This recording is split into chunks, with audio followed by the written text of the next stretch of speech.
Welcome to Swaroopa world అండి. ఈరోజు పుదీనా రైస్ తయారు చేసుకుందాం. పుదీనా రైస్ ఆఫీసులకు వెళ్ళే వారికి, స్కూల్ పిల్లలకు చాలా ఈజీగా తయారు చేసి బాక్సుల్లో పెట్టేయచ్చు. తినడానికి చాలా టేస్టీగా ఉంటుంది. ముందు మనకు కావలసినంత పుదీనా శుభ్రంగా కడగాలి. తర్వాత ఆకులు ఇలా వలిచి పెట్టుకోవాలి. మిక్సీలో పుదీనా ఆకులు, పచ్చిమిర్చి, కొద్దిగా ఉప్పు వేసి గ్రైండ్ చేయాలి.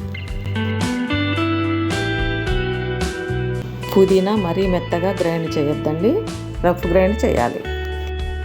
కళాయిలో నూనె వేడయ్యాక పల్లీలు వేసి కొంచెం సేపు వేగనివ్వాలి. కొద్దిగా వేగాక శనగపప్పు వేసి బ్రౌన్ కలర్ వచ్చే వరకు వేపి ఒక గిన్నెలో వేసి రెడీగా పెట్టుకుందాం.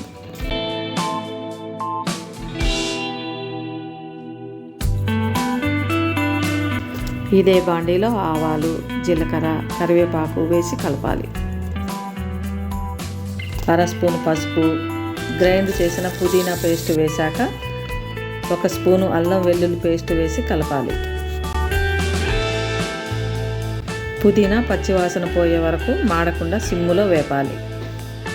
ఆయిల్ ఎక్కువగా కావాలంటే ఇంకా కొంచెం వేసుకోవచ్చండి.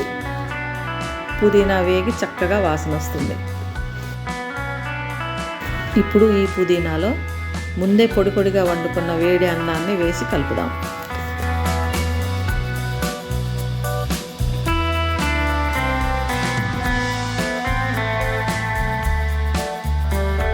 తరువాత 1 స్పూను నిమ్మరసం వేసి పుదీనా రైస్కు పట్టేలా బాగా కలపాలి. ఇప్పుడు పుదీనా రైస్లో క్రిస్పీగా వేపుకున్న పల్లీలు, శనగపప్పు కొంచెం కలుపుకుందాం.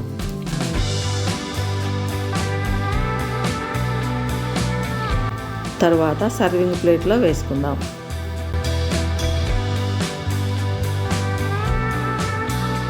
తర్వాత ఒక ప్లేట్లో పల్లీలు, శనగపప్పుతో గార్నిష్ చేసుకుందాం.